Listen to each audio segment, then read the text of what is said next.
Hard it is. I don't care how long it takes. Doesn't matter. This isn't even work to me. This is me hanging out with my buddies, and I get to help you, and I love what you do. Like that's not work, Right. you know. That's like yes, all right, let's do this, you know. Just like in the jail, and my dad, I still remember this day. They were never gonna let you. And I was like, just wait. And then when I tripled it all of a sudden, and God opened the door, all right, well, since these are sheared, I just was like, we're just taking them. We're just taking them. That's just how. And then it was like, then the adapt grow, right? And then you guys.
Everything okay?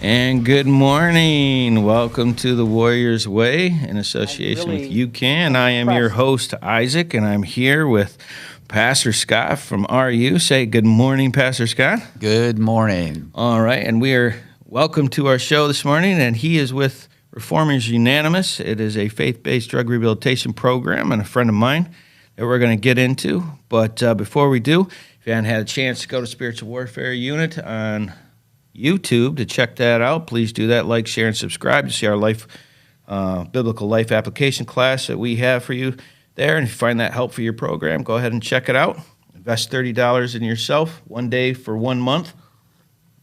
See what information you can find. All right. So, Pastor Scott. It's good stuff. Yeah. So you were here, and you were from the Flint area originally? No, sir. Oh, that's right. That's right. Where are you from? My claim to fame is Fremont, Michigan. Fremont. And what makes us famous? Do you know what Fremont's famous for?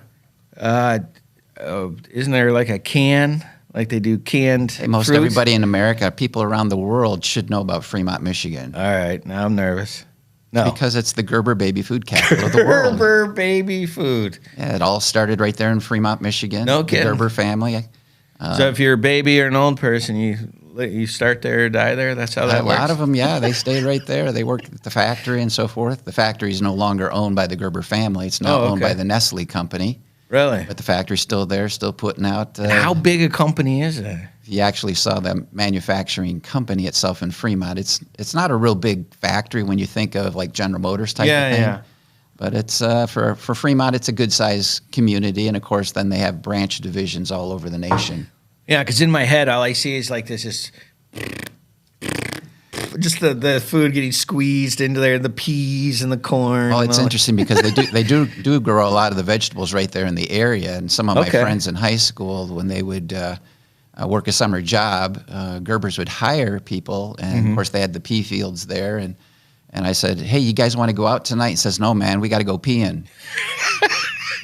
It's literally called peeing? It's actually called peeing. I have to go to the pea field to go peeing. Yeah. Oh, that's a gem. And the trucks, I mean, and see, the great thing about Gerber products is the fact that everything is so super fresh. So that when the peas are on at the height of their sweetness, it's just going right in. They're going 24/7 and getting them to the factory, getting them washed, getting them in the jars, and getting them out to the stores. So the next time I go to the vegetable section with my wife at the store, I can tell her I'm going peeing. There you go. If you're picking up peas. I'll be picking up peas. That's outstanding. All right. So when were you born? Do I have to tell you? Well, I mean, come on. 1957. All right. So 1957. I'll be 65 next month. No kidding. No kidding. I know I don't look that old. No, man. You look like you're in your late 40s. I'm telling you. It must. Thank God for like good clean genes, living. Right? Clean living. Yeah. Right. All right. And so you grew up in Fremont. Did you graduate from there? Yeah, I graduated in 1975 from Fremont High School. 1975. All right. I was born in 76, so that's the years different. And the worst part is I look older than you do. That's clean living. And clearly one of us has done clean living. So anyways, so you graduated in 1975. Any highlights in high school? Anything happen? Oh, my thing through high school, basically I loved athletics. I grew up playing Little League baseball and rocket football, and it's anything. Hold on. Rocket football? Yeah, that's like Little League baseball.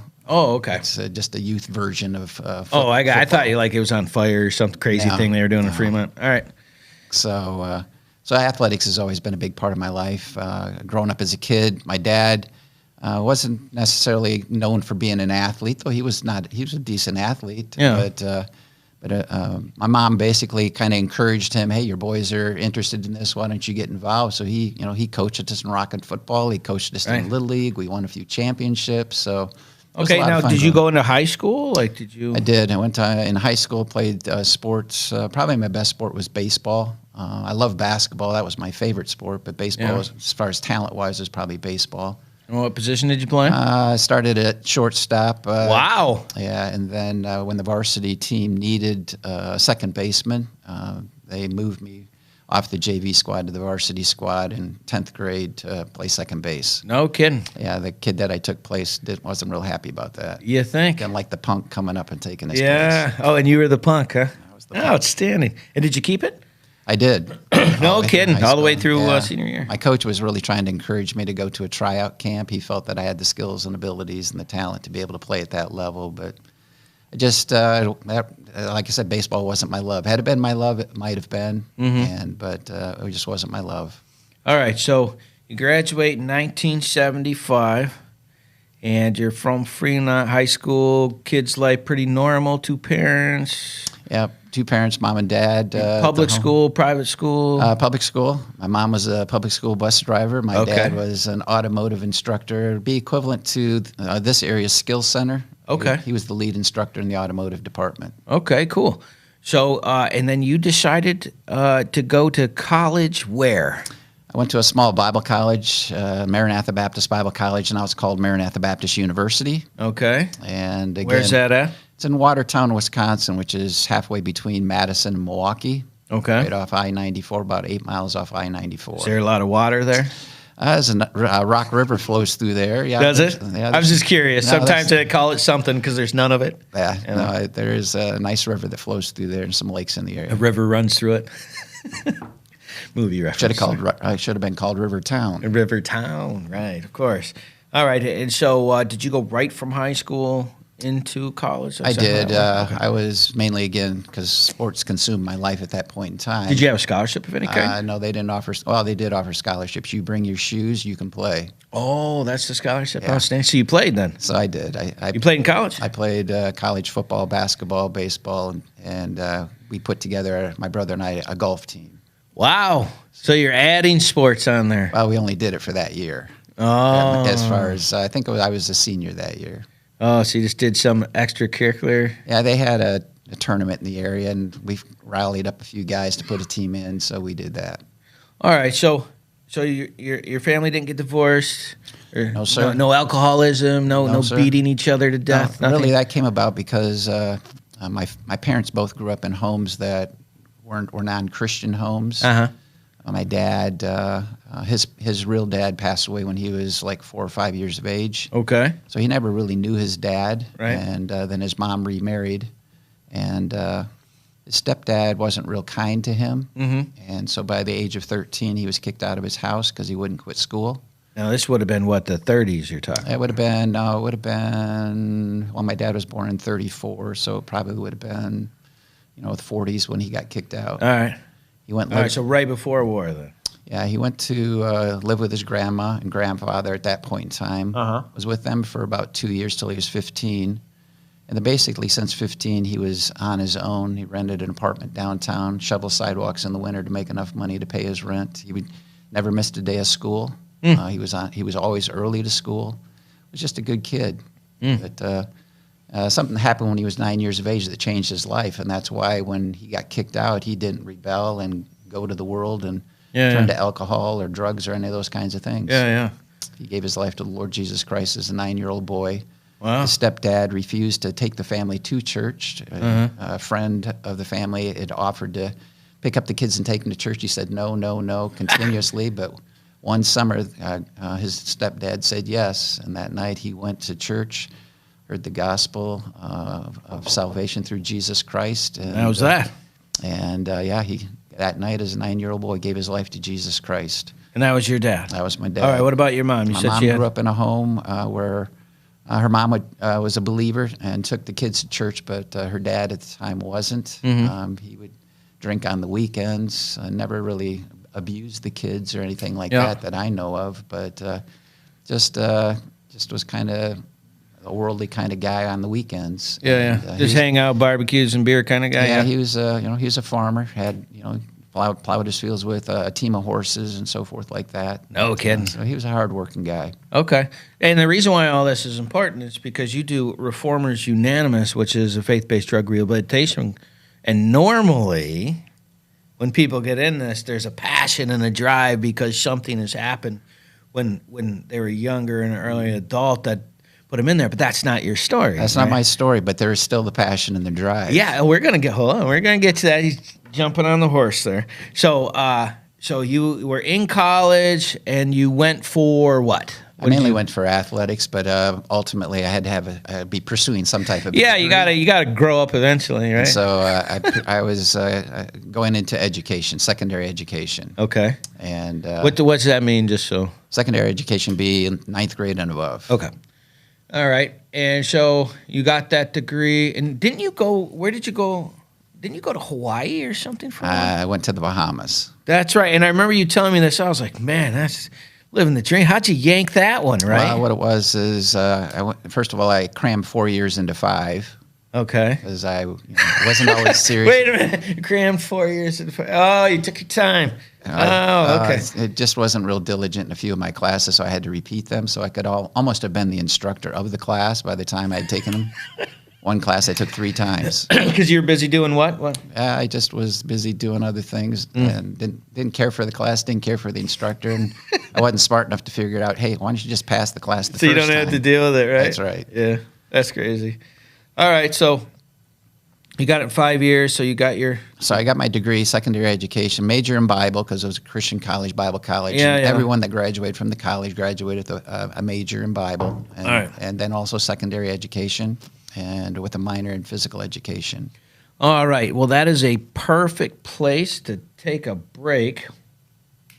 We're going to take a break, and we'll be right back, and we're going to get into how you made it to the Bahamas, which is a great story.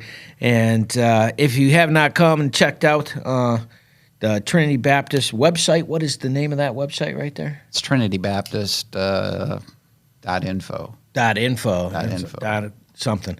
All right. TrinityBaptist.info. If you have not gone to our spiritual warfare unit and found our warriors on YouTube or our website at spiritualwarfareunit.com, check, like, and subscribe and share.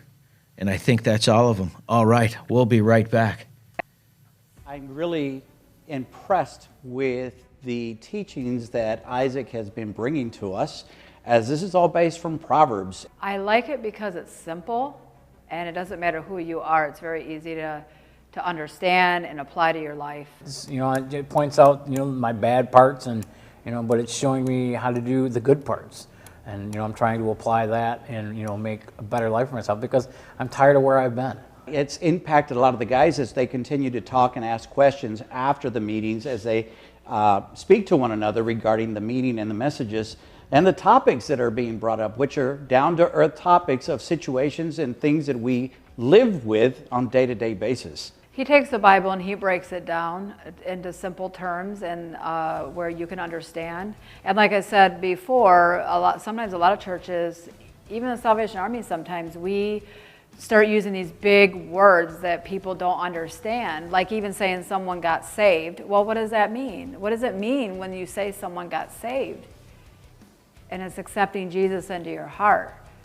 So it's like words like that we use that people don't understand. It's just very interesting how he points out, the different things of, the sin part, and then he comes back with the, how to make it better, and he just points it out. It's there. I didn't know all this stuff was in there, but now that he's pointing it out, it's like, wow, I guess if you really dig into the Bible, you find these things. This is a daily moral standards that we can live by, that the teachings are coming from. And honestly, we can take verse by verse as what he's done, and pretty much he's done the hard work for us, and now laying it out so that we have an easier understanding. Whenever you're ready. There's some people who don't like to be in Bible classes, but this one seems to get their attention. Welcome back to the Warrior's Way. I am Isaac, and we're here with our warrior this week, Pastor Scott, and we were just wrapping up college, and you're 5 and 4 year. You almost slid that jug past me, very smooth. And so you graduated with secondary ed major, Bible major, a minor in PE. A minor in PE. And I was one class short of a minor in English, believe it or not. No kidding. Outstanding. So you leave Maranatha, and then how did that happen? How did I end up in the Bahamas? Yeah. Well, how that came about is because of being a secondary ed major, one of the requirements for graduation was we had to do student teaching. Mm-hmm. And so I met with a student teaching advisor, and he said, tell me about your education, tell me about the background, what you believe the Lord would have for you. And I said, well, obviously education. I love sports and athletics, so I'd love to do some physical beaches, education. sunshine. And I said, but the Lord's really laid on my heart the mission field as well. Okay. And he said, well, there is a school down in Nassau, the Bahamas, which is the capital of the Bahamas, on the island of New Providence. And it happens to be a vacation spot. Yeah, it has happened to be that. I love how you can't help but smile. He said, hey, since you're interested in missions, maybe they've got a big school down there. Maybe I can arrange for you to go down there. Yeah. And he said, it's going to cost some money. And I said, well, I'll talk to my folks about it. Yeah, right. So I called my parents and said, hey, this is an opportunity that they're trying to open up for me. What do you think about it? And yeah. They said, well, what do you think it's going to cost? And I said, probably $500 or more to get down there and so forth. And they're going to take care of me once I get there. Yeah. And I said, but I don't have the $500. My parents said, well, we don't either, but, just tell them you go. I said, we're going to go? And he said, yeah, because we're just going to trust God that God's going to provide the funds for you. Yeah. He said, we'll just begin praying about it. And so we did. And, the Lord provided more than the funds that I needed, which was, obviously God works in that way. And so, yeah, hold on. It feels like there's something there. How did that happen? The word began to spread around about the opportunity that was there, and different ones. My home church gave some money, and different individuals. I got you. So it was put on their heart, and it just appeared. Yeah, it just happened. So you go to the Bahamas, which, let me tell you, brother, if you're going to have a place to go, I don't know if you've ever been to Nassau, but it is gorgeous, right? It's wonderful. Yeah. It's wonderful. It's really changed now. It's not what it used to be. Because there's been so much commercialism that's come in. So it's kind of taken away from the naturalness. The natural piece of it all. Right. Agreed, but still, man, that was a gem. All right, so you're in the Bahamas, and did you meet your wife there? I met my wife in Bible college. In Bible college. So did she come with you? At that time, we weren't married. Okay. She went to major Christian university down in South Carolina to work towards a master's in music education. She was a music person. Oh, okay. And then I went to Nassau, and I wrote her every day, not without fail, every day. I wrote her, sent it off to her. She didn't always get a letter every day because the Bahamas mail wasn't the snail always, mail was really snail? Yeah, she might get a letter today, tomorrow, and then she'd get two days where she wouldn't get any, but then she'd get letters the next day. So Gotcha. But yeah. And how long did that go on? A relationship there. That was when I hired into the school there, but that was for 6 months before we got engaged. Okay. And then we got engaged, and then I flew home in June. And then about 2 weeks later, we got married. So Not in the Bahamas. Not in the Bahamas, at her home church. That literally went backwards, right? That's Right. cool. All right, So and I then told where her- was that at? I told her I took her on a 3-year honeymoon. Yeah, right? Just listen, honey, living the dream. That's right. Always. Yeah. So where was her home church at? Where Her was home it? church is a Temple Baptist Church in La Crosse, Wisconsin. La Crosse, Wisconsin. Yeah. And is she a Packer fan? I just need to know this. Yes, she is a Packer. Yeah, my wife, we pray for her. You know. Yeah, she. If you actually went down to in our basement, I tell people she has her shrine down there. Yeah, She's got- my wife just like, why would I want to vote for the Lions? I'm like, yeah, listen, that's a valid point, but that's not the point. Well, the interesting thing was I grew up a Packer fan and not a Lions fan. My brother's a Lions fan. I always liked the Green Bay Packers. Our home team in Fremont was called the Fremont Packers, and at that time when I was growing up, Packers. With So Bart it's just Starr, what you grew up with. Yeah, Bart Starr and all the great ones of days gone by were there, and it was an exciting team to watch. Yeah. The Lions, I don't know if exciting, interesting. Interesting is a good word. Well, I watch them I don't know why. Every Sunday I'm watching it. I don't want to sometimes. Yeah, it's there's always next season. Well, I tell you what, that was. It's good that you came over to the Lions. Thank you. We have another one. He's wearing blue today, so I appreciate that. So you get married, and you're how old at this time? I got married when I was 24. So relatively young. So 23 when I went to Nassau, and 24 when I got married. All right. And then she came obviously on a 3-year honeymoon. Right. She taught 3rd grade at the school, and then I taught junior high school ages. All right. And then what happened when you transferred from there to what was the decision process there?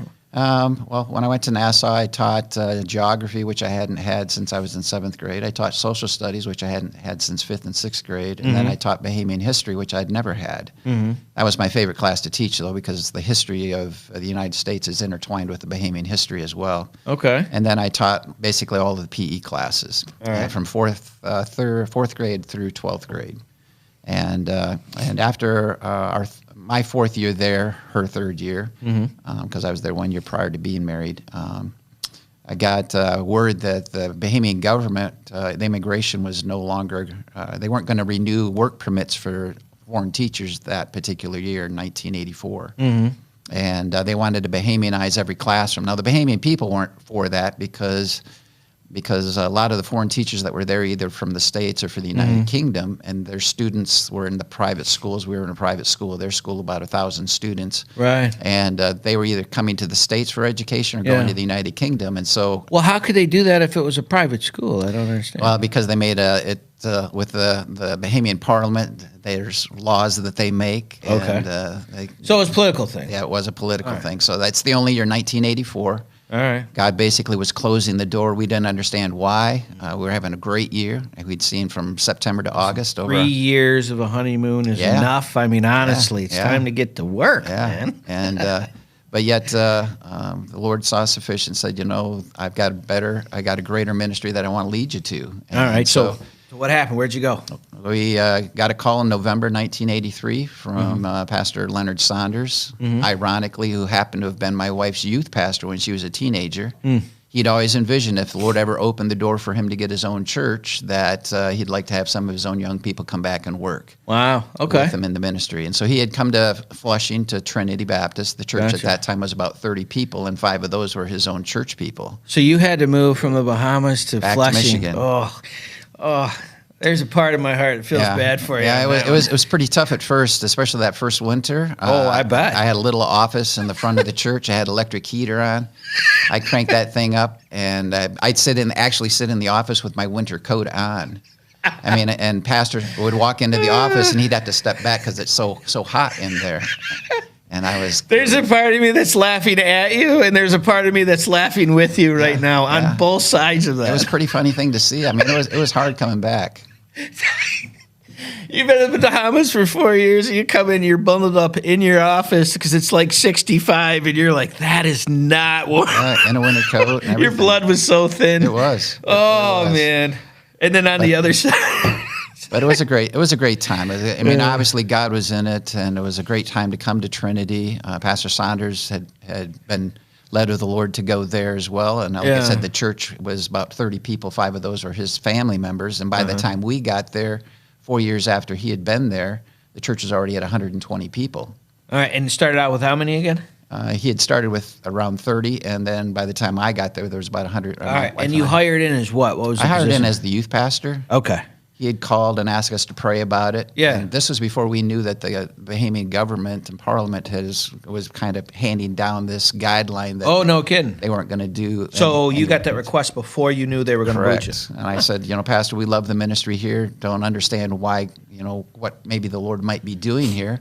Yeah. But we'll at least pray about it. So we did begin to pray about it, and then our director of the field there in Nassau had come to me some months later and said, listen, I'm really struggling to be able to get a work permit for you and your wife for the coming year because of this law that they're handing down through immigration, saying that we're not renewing any permits. And that was 84 was the only year that they did that, because we had other friends that were there whose permits didn't expire that year that were able to stay through and stayed for a number of years after that. So it's almost like it was supposed to work out that way. It was supposed to work that way, even though I didn't like it. I'm super happy you had to come in. I'm sure you missed the weather. I'm missing the weather for you, but Right. But I'm glad that you came. So, how long did you do youth? I did youth ministry for 13 years at Trinity. 13, and so you were how old when you started? I started 27 at the church. So 13. So basically till you're about 40, Until right? I was 40, I was a youth pastor, old youth pastor. Yeah. Well, still young looking though, but I got to give you that one. Yeah. You and my buddy Adam, you guys look amazing. That Magnum mustache. Magnum. Oh man, he's got his own theme music when he comes in. I'm jealous. I'm jealous. I'm telling you, I just look old. Everything about me. My wife just says your body oozes irritation. I was like, oh, I didn't know you could do that. So you're 40 now, and you're at Trinity, and then what happened? What happened was we had brought a young man in to do an internship, a youth internship. I'd already gone to Pastor Saunders maybe a year or so before that and said, listen, I'm getting close to 40, and I don't know a lot of youth pastors that are 40 still love working with young people and so forth like that. Yeah. But I said the church had by that time had grown to, we were running over 400 at that time, so we grown from 120 to now over 400. Right. And I said, we were really needing another individual to come in, and I said, maybe it's time to bring in a new youth guy, and then I'll move to an associate's position. Yeah. And so there was a kid at a Bible college north of Maranatha, from Northland Baptist Bible College at that time, and he played on my brother's basketball team. My brother was the basketball coach and athletic director at the college, and taught some courses there as well. And we had taken a missions trip. Ironically, my brother wanted to take his basketball team on a missions trip. I said, hey, go to the Bahamas. Yeah, right. I said, I got contacts. I'll make all the arrangements. And so we went there. I got to know this kid, great athlete. And I had been up to the college, taking our high school students up to visit the college to possibly consider going there. Mm-hmm. And I met him there again and said, hey, how are things going? And he said, man, I'm in my senior year. I'm looking for, going into my senior year, I'm looking for an internship. And so forth. And I said, hey, let me talk to my preacher about it and see if we can't have you come down for 5-6 weeks and have you do your internship there. Yeah. And so I talked to my pastor. He said, no. I said, Pastor, we've talked about maybe, this could be the path. He's like, I don't think so. And I said, well, I'm not. He said, I said, why don't you want him here? He said, because I don't want to babysit him. I said, well, you don't have to babysit him. I'll take care of him. I'll babysit him. And he said, okay. If you're going to take care of him, he's not going to be in my hair. Yeah, that's fine. I said, not going to have at least $50 a week stipend to now you want some money. That's right. That's right. Well played. But, well, I'm going to bring you help. You don't have to deal with it, and I need the money to take care of it. Well done. But as it turned out, he did such a fabulous job. He's now pastoring out in Colorado, lead pastor in a church in Colorado. And the great thing about it was his philosophy of ministry and approach to ministry with young people was identical to mine. Mm-hmm. So oftentimes as new youth guys come in, youth groups are just kind of blow apart because some love the guy that was there and some aren't sure about the guy that's coming in, and so it just really creates a lot of problems. And for us, it was just a smooth transition, and God was in that as well. Now, when he got the youth, did you get the assistant? I moved into the assistant's role and just kind of helped to bear the burdens with the preacher. Church, like I said, had grown to now 400, which eventually grew to 600. Right.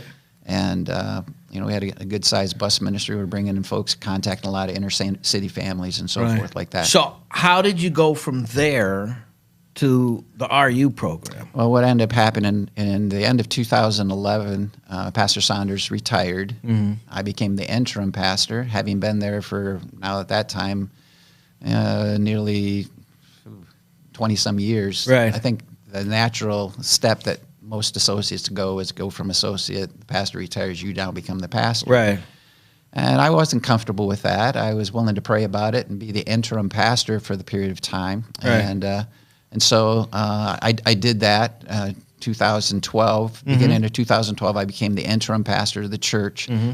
In February, that was January, in February of 2012, one of my former teenagers who had come on staff with us to be our RU director and had been doing a fabulous job. Yeah. He stepped away from the RU ministry to believing God was leading him to be a senior pastor. Mm-hmm. I tried to talk him into taking the church there, but he just didn't believe it was our church that the Lord was leading him to, and the Lord did open the door for him to go to another church not too far from Genesee County area here. Mm-hmm. And so in January, I became the interim pastor or the pastor of the church. In February, I became the oversight or overseer or like the director of the RU. So I ended up with two programs, the church and the RU program. Oh, talking about taking on the weight, right? Yeah. Two into it. So it's like taking on two new jobs. Right. Right. But fortunately, the assistant director of the RU program, his name is David Kaufman. Yep. He was a major businessman here in Genesee County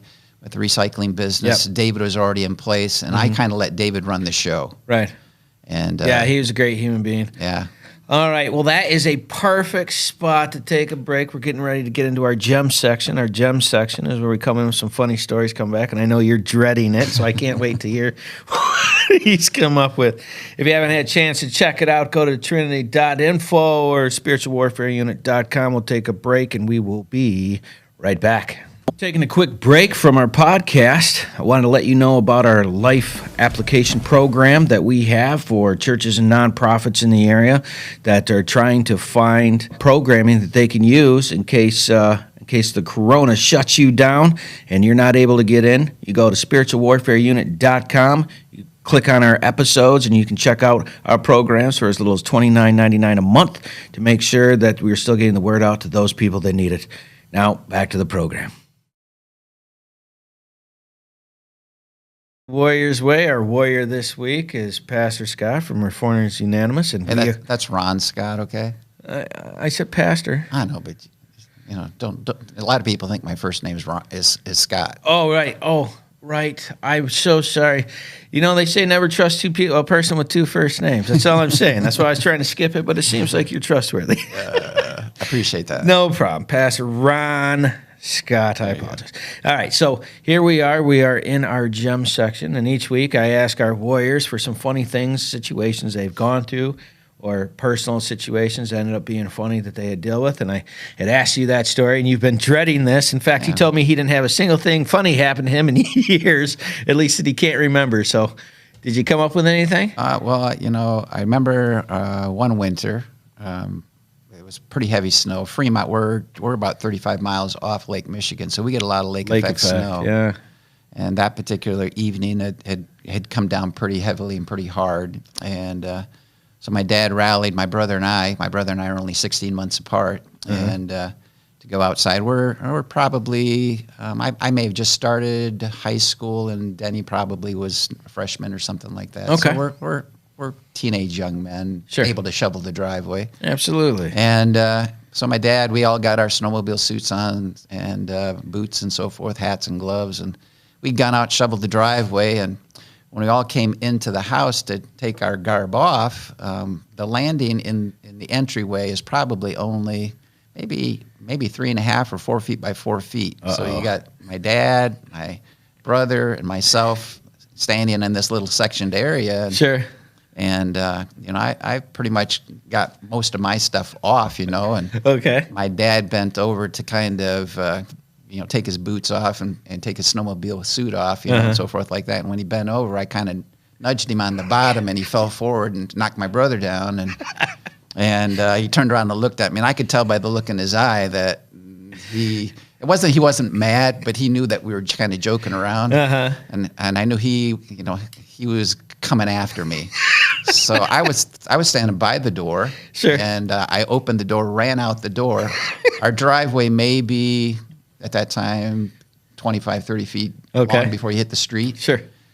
He was still in pretty much his gear, had part of it halfway down. I was pretty much had mine off. Nice. So I could get away real fast, but my dad caught me before I got to the end of the driveway. Did he? He's pretty quick, pretty fast, and he picked me up and stuck my head in the snowbank that we just put alongside of the driveway.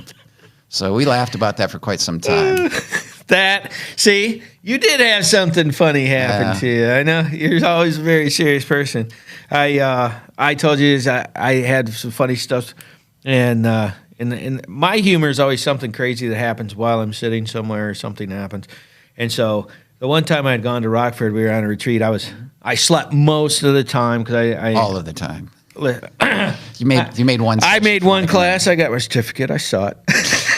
And the fact that I even went down there was that was a miracle. That was an act of God. So we go down there, and so anyways, we go to this pizza place, and it was like 6 or 7 o'clock at night, and I remember I slept all day just to go. It was worth making that pizza. Yeah, and it was pizza pie, so it was like the real Chicago like pie pizza. Yeah. And so we're sitting there, and there's 10 or 15 of us, and we're sitting there. And all of a sudden, you start praying, and all of a sudden, the lights just start to go out. And then he stops praying, and they come back up. And then we're like, okay. And he starts praying again, and the lights go out again. And I was like, all right, that was weird. And I finished up. And then after the third one, it was like, okay, you're not allowed to talk anymore. We got to wait and eat our pizza. And I remember that pizza being so good because it was like... Yeah, it's really thick, and most time you can only eat 2 pieces, because Yeah, you can eat 2 pieces. I could have 1 piece. Yeah. I couldn't eat 2. Actually, I ate 7.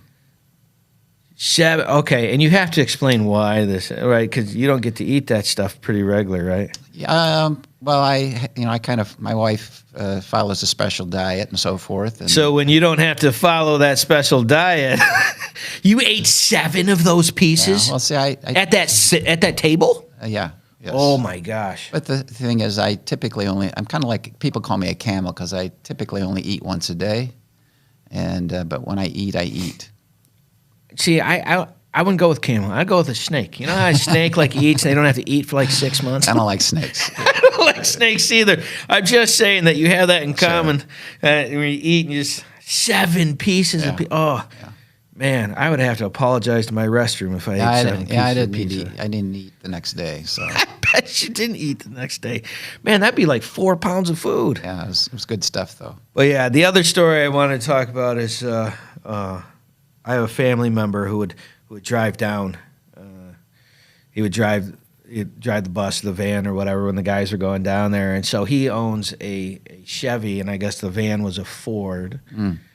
And so they were going down there, and he couldn't figure out why the gas tank kept filling up.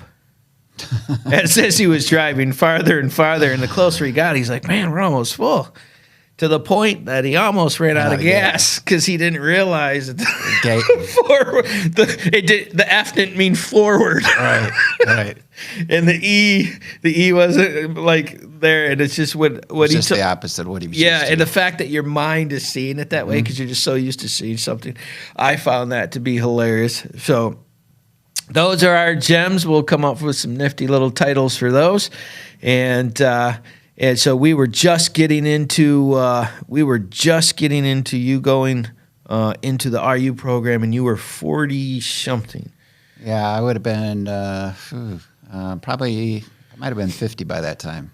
All right. So the reason why I want to point that out is because a lot of times, like, you deal with family members or younger people in lives, and they say, well, I'm supposed to know what I do for my life. And it just doesn't work that way. Sometimes you have to go through stuff to figure out, and God uses those environments that you go through to create that passion for that thing. Because in your case, normally it comes, in my experience, it comes from a background of people who had a history of drug rehabilitation or alcoholism, and then that spurred them to say, I don't want that, and so I'm going to passion to help others. In your case, wasn't the case. It wasn't the case, and that's the part, because you're super passionate about it, which is weird, because normally, like, not saying anything about anything, I'm just saying, normally you'll have someone who runs it, and then they'll go, well, I let that person do it, and I just oversee. Right. But you're, like, so hands-on with it, and to find that in somebody, was great. And it just was unexpected, What brought that? Well, part of it came about because when I came to Trinity, I got involved in their bus ministry. Yeah. And we had we were running 6 or 7 routes. And so I'm already dealing with inner city people. I'm picking up their kids, bringing them to church, but the parents are staying home. We're kind of like a 2-hour or 3-hour babysitter for them, so that they can go off and do their thing, or they can sleep off their hangover. Or get some time away from the kids. Yeah, that kind of stuff. So we were kind of dealing with families already. And I developed a passion for these young people, burden and concern for their home life, their care and their situations. Matter of fact, my wife and I even took one of these young men into our home for a period of about a year or two. Okay. And trying to rescue him from his environment and so forth like that. Sure.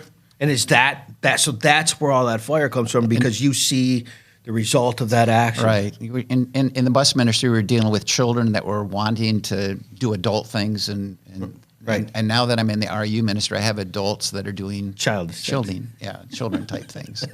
Yeah. And so it kind of works together. It just breaks my heart to see the conditions of both. Yeah. Just the potential that's there, and yet loss of direction and discernment. Right. And so trying to help rescue them. I was blessed and privileged to have a great home, a loving home, a caring home. Right. And that when I stepped out of line, they didn't hesitate to correct that wrong behavior, that bad behavior, and bring them back in line. And for many of these, they didn't have that structure. They didn't have that type of home situation. Sure. And so we just try to love them. That's what people are looking for somebody that really cares and is concerned and truly loves them for sees the potential in them, because they don't letting them understand they have a purpose, they have reason. It's not just an accident. Yeah, God has a plan for their life, just as He has a plan for mine. Absolutely. And so as we take a look at that, we are going to go into our next break. And if you haven't gone to Spiritual Warfare Unit, like, share, and subscribe. What was that website we had? Trinity.info? TrinityBaptist.info. TrinityBaptist.info. If you're looking for someone who's struggling with alcohol or drugs and needs a good program, check it out. Please go check that out. Sit tight. We will be right back. I was an addict for 6 years. I was deeply into heroin and addiction. 2014, a lot of events happened for me. I had lost my sister. My dad was just diagnosed with cancer. I was just kind of in this headspace of being in a mess as it was, and then I was introduced to heroin. I kept it pretty well hidden there in the beginning. A lot of people didn't know that I was using, just because I went about my everyday life the same way anybody else would. But what they didn't know behind the scenes is I was using 10 times a day. I'm living out of what I consider a trap house at this point. There's no windows, there's no doors, there's no place to stay warm. I had no other way of making money. I was doing things that weren't okay to me. I started prostituting. I was stealing from my loved ones. I was taking my dad's cancer prescriptions, and I would take them and I would sell them. I couldn't even contact my daughter in December of that year to tell her Merry Christmas or send her gifts. And it just got to a point where I knew, like, I'm either going to get clean or I might as well start planning my own funeral. So for me, it wasn't even just that I needed to stop. My life over the course of 6 years fell apart. 411 Silver Hollow Road, between Lane Road and Cross Patch Road. So I met Sarah in 2019. We had a program I was working with law enforcement officers, and I got the call that they had somebody, so there I went to meet Sarah. Here's just this happy-go-lucky guy just, oh my God, here's treatment. Here's what you can do. You can change your life around. I'm just kind of sitting there like, oh, okay, what did I get myself into? Like, maybe sitting in a cell by myself might have been a better idea, because at least I don't have to listen to all this. Whenever I see somebody who's willing to go to treatment to try and help with their issue, it's something that I don't make that judgment. I always just try and provide the hope, the encouragement, and the motivation to go to treatment, and then hope that it works for them, hope they engage, hope that it's the point of life that they're in, that they're ready to make that change. It was a huge wake-up call for me when I'm watching all these people that I used to hang out with, including my husband, get clean before I did. And just watching their lives change so drastically and them becoming so much happier. And I just sat there in this endless abyss of a mess that I caused myself, but I didn't know how to get out of it. I didn't know how to stay clean. I didn't know how to live my life without substances because I had done it for so long. With UCAN and our relationships we can actually get people into multiple treatment facilities. So depending on age, gender, the drug of choice, things of that nature, there's certain facilities that maybe have a little bit more of a success rate with certain populations. So we kind of talk through that and then try and place them where we feel is an optimal place to succeed. My husband and I finally got a place together, and life has pretty much been good ever since, but like the key role of it for me was staying in contact with people. We can't go in and drive in and grab somebody and just pull them out like they're drowning. It's a decision they have to make, and it's a commitment they have to make, and then they have to be diligent, determined, dedicated to find sobriety. So my husband has 2 years clean, and I have 22 months clean. I will have 2 years clean on December 21st of this year. Just last month in October, we went back to court. Everything's officially terminated. She's back home with us for good. Yeah, so UCAN is that conduit. A lot of times people don't know when to or how to or where to go to start looking for services. So we try and promote UCAN as being the starting point for people to begin the road to navigating recovery.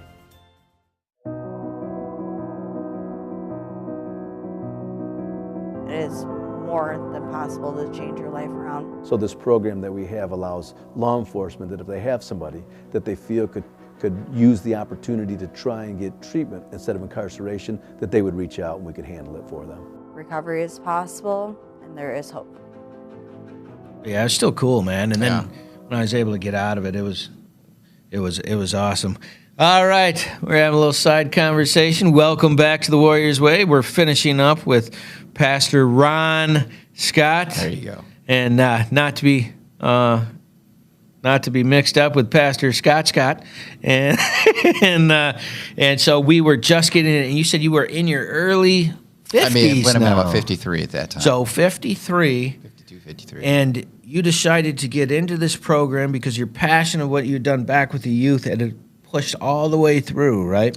Yeah, it kind of landed in my lap because of the former director resigning and moving to a senior pastor's position. So it kind of landed in my lap at the same time the church did.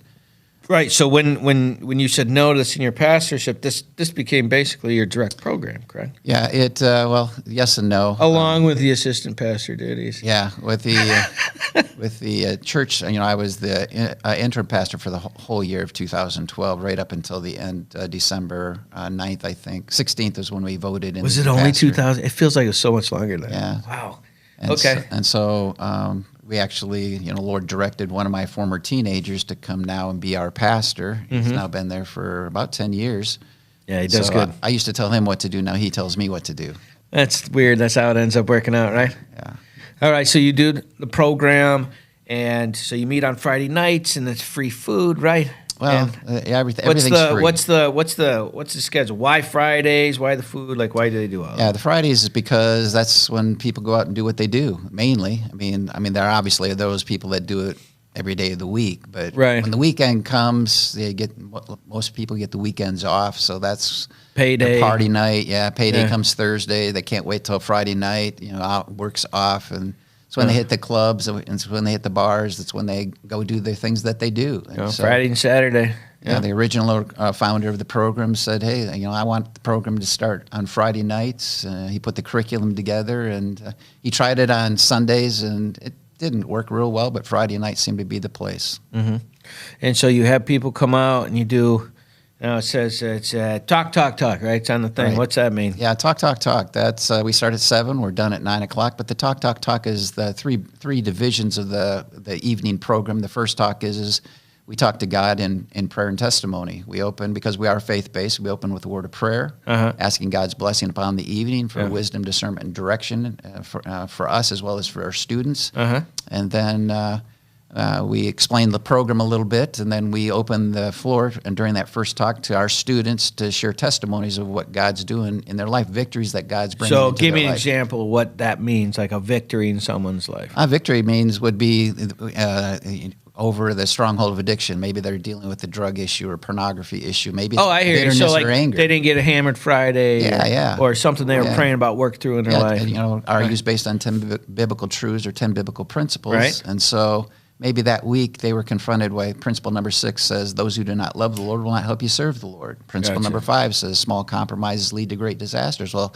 maybe a former friend met them or called them and said, "Hey, man, the guys are getting together, the gals are getting together. We're going to go do this, and I want you to come and join." I don't do that. Took a pass. Yeah. Okay. Well, what do you mean? We've always done that. Well, what I used to do, I don't do that anymore. So that would be a testimony they'd share. Hey, all right. Confronted. So what's the second one then? Talk. What's the second talk is the way we do it. The national RU basically their second talk is their group time. Our second talk is God talks to us, and that's how's that happen? That happens through the message from the Word of God. And we build biblical truths and biblical principles. And teach them, preach to them. In essence, so we don't mix any words as far as we don't make any bones about we preach to them. Okay, and so it's an actual Bible message or Bible study. but it's applicable to the situations that they're dealing with in strongholds of addiction. All right, so that's talk. What's the third talk is how we do it is our group time. We talk like to small each other. groups? Small groups, anywhere. It can be as small as 2 people. All as large as 10 people. We don't like any groups larger than 10 people. We try to actually keep them to around 8 people. Okay. Because it gives more individual attention during those times. People will tend to open up eventually, not necessarily at the beginning, but eventually open up, find a camaraderie amongst them and honesty amongst them where they can share victories as well that they're having as well as challenges that they face. All right, and do you find that the people that come end up staying, like a family type of atmosphere? You get to know those people? We always talk about Friday nights being like the RU family reunion because of the fact that we come together. The only time, many times we see a lot of our leaders and students is on Friday nights. Okay. And so it is a great time together. We laugh a lot, we talk a lot, and we eat a lot. And you do eat a lot. We do. Yeah, those ladies that make that food, I know they're like, sometimes it's only this and it's only that. I'm like, shoot. I was eating better on Friday than I was on Wednesday, right? This is not a peanut butter and jelly. No, they feed us well. So that whole concept of thought is really good, and I like how you guys, because you do transportation, right? You got to pick them up and drop them provide off. Transportation within the area, and people just call us, and we make arrangements to provide. And that's why doing the spiritual warfare unit, to let people know you guys are out there, makes sense. And that's why our group of nonprofits for networking for you guys having in the area. So if you guys have someone who's struggling with addiction or alcoholism and they're struggling and they need a program to go to, they'll pick you up. You check them out, TrinityBaptist.info, and then you can go to Spiritual Warfare Unit on YouTube. You can see videos. You go to spiritualwarfareunit.com. You can see our groups that can help you with physical needs that you may need. If you need peer recovery coaching, you can go to United Community Addiction Network, punch in your information, get a call. You need to struggle with somebody, you're doing all of that. You don't have to do any of that by yourself. We are out here. I'm here to show you the people that are here to help you, and I need you to help me help you, because they're already doing it, and they're going to be doing it anyways. And so you've been doing this since 2012, 2013, right? Correct. So this is 2022. 2020, right. I can't believe it felt like it was like yesterday. 3 years ago or something. Like when you said that, I was like, was it really that long ago? Yeah. And so this has been going on for a decade. And how many counties are we in, like right now, as far as the RU program? Yeah, I'm not sure how many counties we are in Michigan or even nationwide. I know we're in all 50 states. Oh, okay. And so forth. I know they got some chapters down south of us. But we're in all 50 states. We're in 33 countries around the world. And so it's not a small mom and pop organization. It's a fly by night thing. It's a well organized ministry. Got a full line of curriculum, 4-year curriculum for students. All right. And they can they get that online, or they got to come up to the program? How does that work? You know, we work where you come into the program. Curriculum's not going to really do you any good unless you're working through the program. And I tell people all the time, hey, the program works 100% of the time. You just have to listen, you have to learn, and then you have to live. So I think I think what was the challenge? You say you come 4 times? Yeah, I come 4 times, and if the program is not for you, at least we can part as friends. But, and we know you, let you know we care. But by that time, you've learned the program, you've learned what it's all about. You've met our leadership. Most of our leaders are individuals that actually have come through the program with a stronghold or strongholds, in their life, and yet God's given them victory. Yeah. I tell people all the time, we're not so much interested in sobriety, because I know a lot of programs are about sobriety, right. And it's not that we're opposed to sobriety, but sobriety isn't our end game. Right. Our end game is victory, freedom, and deliverance. Sobriety is you having clean time, but you still have that desire to go back to that addiction. Sure. And your clean time is only as good as long as you hold on to that coin or whatever it might be that you have. Yeah. We're for every program out there that's trying to help the addicted. We don't have any enemies out there, but we want our students to go beyond sobriety to now where they're having victory, where now they can actually give back. The stronghold of addiction no longer holds them captive. Right. And now they can go out and be a help and a blessing. And so we incorporate many of our leadership is our students that came through our program that now have had victory and now are able to give back and provide victory for other students. So you're telling me that someone could go into this as someone who struggles with addiction and come out a leader and help other people that struggled with that. So there's a possibility for success for those people to be successful. That's what you're saying. That's right. And for the students that just need a change of environment, there are facilities out there, residential facilities that RU has, that provide 6 to 8 month programs. Oh, housing programs. Really? Is it just here in Michigan, or is there somewhere? No, there's there are different facilities throughout the United States. Okay. Do we have I know there's one in Rockford. One in Rockford, Illinois. Friends of ours just north of us up in Bridgeport. They have a home. I think they've got a 29-bed home. Really? There that they're able to take. And we've sent a few of our students there. We've sent some to Rockford.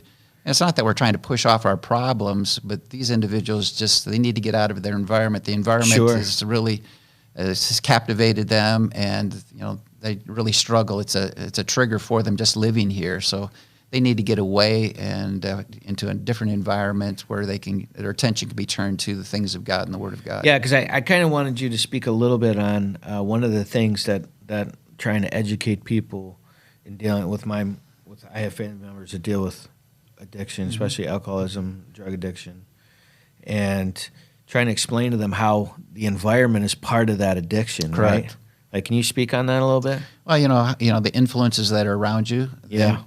The friendships that you have will lead you one direction or another. Sure. And that's why we always tell our students, it's not that we don't want you to be friendly to the people that you used to run with, but you got to establish a new core group of friends that are going to help build you up and strengthen you in your life. Yeah, because if you're hanging out with who you've always hung out with, you're going to get what you always got. Yeah, and that's just going to be the answer. Yeah, if you always do what you've always done, you'll always be what you've always been. See, that sounds much more intelligent than the way I said it. Well, Steve Currington always said if you hang out at the barbershop long enough, you're going to get a haircut. That's right. Yeah. Well, he does a great job, and he had some red hair, boy. Red hair he had. Well, Pastor, I wanted to thank you so much for coming on our program. I love working with you. We've been doing stuff in the jail for a long time Yes. now. I look forward to the future that we have in regards to reentry ministry and how we're putting that together and support for what you guys are doing. I know you guys don't have the Right. time to do it, and so our team has been able to get in there. Well, we appreciate the help. Hey, man, it's everybody, all hands on deck all the time, right? right. That's So right. again, if you haven't gone to and seen our biblical life application program, 9 videos, $30 for 1 month, $1 a day. Invest in yourself. See if you can learn something that'll affect how you deal with your life in a different direction for the rest of your life. Go to spiritualwarfareunit.com. If not, you can go to our website and our YouTube channel and check out our other warriors that we have. I just want to thank you guys for coming in, and we will see you next week.